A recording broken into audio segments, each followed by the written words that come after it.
అప్పిచ్చినోడు అడిక్కి తింటాడు, సాయం చేసినోడు సంకనాకి పోతాడు. ఇది మాత్రం ఖచ్చితంగా. కొంతమంది అనుకుంటారు మరి మనోళ్ళు అనుకున్న వాళ్ళు వదిలేస్తారు.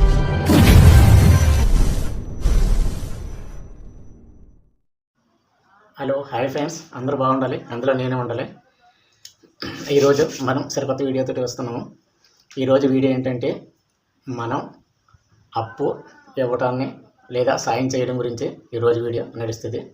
ఎందుకంటే మన వాళ్ళు అనుకున్న వాళ్ళు మనకి సాయం కావాలి అని అడిగినప్పుడు మనం తర్వాత తగ్గ వాళ్ళకే మన దగ్గర ఉన్న మొత్తం వాళ్ళకి కూడబెట్టి వాళ్ళకి అప్పు రూపంలోనే లేదా సాయం రూపంలోనే ఇస్తూ ఉంటాం. ఇచ్చినప్పుడు వాడు అడుక్కున్నప్పుడు ఒక్కసారి మాత్రం అడుక్కుంటాడు. అదే ఆ డబ్బులు మనం రిటర్న్ తీసుకోవాలనుకుంటే మాత్రం అని మనం డైలీ అడుక్కోవాలి. ఆ డబ్బు తీసుకున్నప్పుడు ఒకసారి అడుక్కుంటే అప్పు ఇచ్చినవి మనం కంటిన్యూ అడుక్కుంటూ ఉండాలి. అలాగైనా సరే ఆ డబ్బులు మన అవసరానికి రావు. అందుకని అప్పు అయితే మాత్రం ఎట్టి పరిస్థితుల్లోనే ఇవ్వకపోవడమే మంచిది. కావాలనుకుంటే వాళ్ళు ఇంకా మనకు దగ్గర అనుకుంటే వాళ్ళకి సహాయం చేసి వదిలేయండి ఎంతో కొంత. అది ఇచ్చినా పర్లేదు, ఇవ్వకపోయినా పర్వాలేదు. అనే తక్కువ అమౌంట్ మనకు ఆ అమౌంట్ వల్ల ఏం ఇబ్బంది లేదు అనుకున్నంత అమౌంట్ మాత్రం వాళ్ళకి ఇచ్చేసి మనం ఇవ్వాలి అని చెప్పేసి ఒగ్గిసినా పర్వాలేదు. ఎందుకంటే మనకు తాకతో తగ్గ డబ్బులు ఇచ్చేస్తాము, తర్వాత అది మనకి రిటర్న్ రాకపోగా ఆ డబ్బుల గురించే మనం టెన్షన్ పడాలి. ప్లస్ ఆ మాటకి వెళ్ళి ఆడి దగ్గరికి వెళ్ళి అడుక్కోవాలి. తర్వాత ఆడి దగ్గర మనం శత్రువు కింద అయిపోతాం. అలాగే చేసి చాలా మంది తప్పు. తర్వాత ఇంకొకరు ఉంటారు, అరే నీకు వాళ్ళు లేకపోతే పోయి పక్కడు కూడా ఎవరికైనా నువ్వు మధ్య నుండి ఇవ్వి నాకు ఆ సాయం చేయి అంటాడు. అది చూడటానికి సాయం, కానీ సాయం చేసి మన మధ్య ఉన్నందుకు ఆడి ఎగ్గొట్టేసి ఆడెవడం మానేస్తాడో, యువతలు మనం సాయం చేసినందుకు ఈడొచ్చి మన మీద పడతాడు. సాయం చేస్తే అలాగే సాయం చేసినప్పుడు ఆడు ఇవ్వకపోయినా సరే మళ్ళీ ఆడు మనకు కనిపించలేనప్పుడు ఈ సాయం చేసింది మనమే కాదుకి అవతలోడు మన మీదకి వస్తాడు. అప్పుడు ఆ డబ్బులు మనం ఇవ్వలేము, ఆడి దగ్గర నుంచి ఇప్పించలేము. మధ్యని మనకు టెన్షను, మనం పర్సనల్ పనులన్నీ మానేసుకొని వాడి డబ్బులు ఆడికి ఇప్పించడం గురించి మనం వాళ్ళిద్దరికి మధ్య పనిచేయవలసిన అవసరం ఉంటుంది. అందుకని దానివల్ల మన ఆలోచన, మన టార్గెట్ ఇవన్నీ ఆగిపోతాయి. మనకు టార్గెటింగ్ అప్పుడు ఏముంటుంది, ఆడి దగ్గర డబ్బులు తీసుకొని వీడికి ఇవ్వాలి. అందులో మనకు కలిసి వచ్చింది ఏముండదు.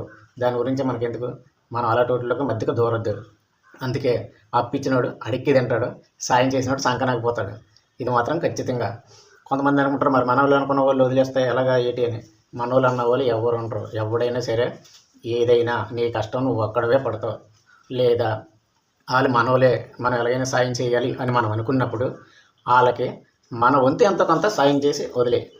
నీకెంత అంటే నీకు పెద్ద అమౌంట్ కాకుండా నీకు ఆ అమౌంట్ ఇచ్చినా పర్వాలేదు, ఇవ్వకపోయినా పర్వాలేదు, మన రొటేషన్ మనకు అయిపోతుంది అన్న అమౌంట్ అయితే మాత్రం వాళ్ళకి ఆడు ఇచ్చినా ఇవ్వకపోయినా మనకు టెన్షన్ ఉండకూడదు.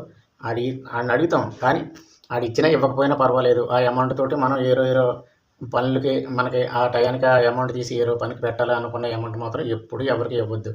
ఎందుకంటే దానివల్ల మన ఫైనాన్షియల్ పరంగా మనది అనుకున్న టార్గెట్కి అయితే మాత్రం మనం వెళ్ళాం. ఎందుకంటే దీని గురించే మనం ఆలోచించుకుంటూ ఉండిపోవాల్సిన మన టైం అంతా వేస్ట్ అయిపోతూ ఉంటుంది. దాని గురించి మనం ఎంత సాయం చేయగలమో అంత సాయం చేసి వదిలేయడం మంచిది. అందుకనే మన తాగతకు తగ్గ సాయం చేసి వదిలేయడం మంచిది. అంతే తప్ప మధ్యలోకి వెళ్ళి మన మధ్యన ఉన్నమా ఆ నరకం అంతెంత నరకం ఉండదో అటు ఇటు కాకుండా మన టార్గెట్, మన గోలు మొత్తం అన్నీ వదిలేసి వాళ్ళ వెనకాతలు తిరగవలసిన పరిస్థితి వస్తుంది. అలాంటి పరిస్థితికి ఎవరు తెచ్చుకోవద్దు. ఎందుకంటే ఎవడ పోరాటం ఆడిది 10 మంది ఉన్నారని మనం చెప్పుకోవడం తప్ప మనకి కష్టం వచ్చినా సుఖం వచ్చినా ఎవరిని ఓదార్చుకోలేరు. ఎందుకంటే ఎవరి కష్టం వాడే పడాలి, ఎవరి బాధలు ఆడే పడాలి. ఎవరైనా ఇది ఇప్పించకపోతే నీతో మాట్లాడలేను, నీతో ఉండలేను, నీతోటి నేను ఇంకా ఎంతమందిలా ఉండలేను అనుకుంటే ఉంటాడు, లేకపోతే లేదు. మనకు సాయం ఆడు 10,000 అడిగినాడంటే మనకు అక్కడ 1000 రూపాయలు ఉంటే 1000 రూపాయలు ఇచ్చేసి నీ ఇష్టంలో బాబు వదిలే. ఎందుకంటే పోతాను అనుకున్న దరిద్రాన్ని వదిలేయడమే మంచిది. అది మనవాడు అనుకుంటే మాత్రం ఆడు ఎప్పటికైనా మనతోటి ఉంటాడు. పోయి దరిద్రాన్ని పట్టుకొని ఆపి ఆ మధ్యకు దూరి ఆ అమౌంట్ మీరు ఇవ్వడమో లేకపోతే ఏ రోజుల దగ్గరికి వెళ్ళి మీరు ఇప్పించడమో చేస్తే మాత్రం అది అంతకన్నా దరిద్రంగా ఏడుతుంది. దానివల్ల ఆడే తీసుకున్నవాడు బాగానే ఉంటాడు, ఇచ్చినవాడు బాగానే ఉంటాడు, మధ్యన మనం ఉన్నందుకు మనలో అయితే మాత్రం టార్చర్ స్టార్ట్ అవుతుంది. అలాంటి పరిస్థితులు ఎవరు దూరద్దు, ఎవరు వెళ్ళొద్దు. మినిమం 4 గంట మన బతుకులు పెద్ద ఏం కాదు. ఎందుకంటే తీసుకున్న కూడా ఆడు అది ఏ యాప్లోనో లేకపోతే ఏదో దాంట్లోనే పెట్టుకొని ఆడు మనకంటే కాస్త హై రేంజ్కి వెళ్ళే అవకాశం ఉంది. అది చేసుకుంటే అప్పుడు ఆడు బాగుపడతాడు, మనకి ఇచ్చేది ఏమో ఉండదు. ఒకవేళ ఆడు కానీ ఇవ్వలేకపోతే అటు నుంచి ఇటు నుంచి కూడా టార్చర్ మొత్తం మన మీదకి వస్తుంది. అలా మనం తెచ్చుకోకపోవడమే మంచిది. అందుకనే మనోడు అనుకుంటే మనకు తగ్గది సాయం చేసి వదిలేయాలి. అప్పు ఇచ్చినప్పుడు మనం అందుకనే మనం ఎవరికైనా సాయం చేస్తే వాళ్ళకే పూర్తిగా 100% మనం సాయం చేయలేకపోయినా పర్లేదు, కానీ మనం నష్టంలోకి వెళ్ళకుండా చూసుకొని మనం సాయం చేయిస్తే చాలా మంచిది. అలాగని ఎవరిని వదిలే అవసరం లేదు. వాళ్ళు అడిగిన దాంట్లో కన్నా మనం ఎంత ఇవ్వగలుగుతామో అంత ఇచ్చే ఊరుకోవడం మంచిది. అలాగని వాళ్ళు ఏదో వదిలేస్తారో చేస్తారో, లేకపోతే మంచోడు చెడ్డడు అనుకుంటారంటే నువ్వు 100 సార్లు మంచి చేయి, ఒక్కసారి నువ్వు ఆ మంచి చేయలేకపోతే ఈ 100 సార్లు చేసిన మంచిని వదిలేస్తారు. ఆ ఒక్కసారి చేయలేని దాన్ని గుర్తుపెట్టుకుంటారు. ఆ మాత్రం దానికి మనం అన్నీ వదిలేసుకొని ఆడితో మంచి అనిపించుకోవడం గురించి మన గోలు అన్నీ వదిలేసుకొని ఆడి మధ్యకు దూరవలసిన పనే ఉంది.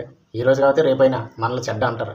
ఆ మాత్రం దానికే మనం జీవితాంతకాలం వాడి దగ్గర మంచోడి కింద నటించాల్సిన అవసరం లేదు. ఎవరి జీవితం వాడిది. నీకు తోసిన కడకు సాయం చేయి, లేదంటే వదిలే. ఆడెవడో మంచి అంటాడో చెడ్డ అంటాడో అని మనం నటిస్తూ బతకాల్సిన అవసరం లేదు. మనం బ్రతికేయటం మనకు తెలుసు. అలాంటప్పుడు మనం ఎవరికి దగ్గర చేయి సాసుకుంటా మన జీవితం మనం బతుకుంటూ పోతే సరిపోతుంది. అలాగే మన వీడియో మీకు ఎలా నచ్చిందో మనకి కామెంట్ రూపంలో చెప్పండి. అలాగే సబ్స్క్రైబ్ చేయండి, లైక్ చేయండి. మన ఛానల్ గ్రోత్ అవ్వడానికి మీ వంతు సాయం మనం చేయండి. ఈ వీడియోలో మొత్తం చూసిన తర్వాత మీకు ఎలా అనిపించిందో ఖచ్చితంగా కామెంట్ రూపంలోనే చెప్పండి. ఇంకా ఏదైనా ఇంప్రూవ్ చేసుకోవాల్సి ఉంటే మీ వల్ల నాకు తెలుస్తుంది. మీరు చెప్పిన దాన్ని బట్టి నేను ఇంకా ఇంప్రూవ్ చేసుకోవడానికి నేను కృషి చేస్తాను. Very thank you so much.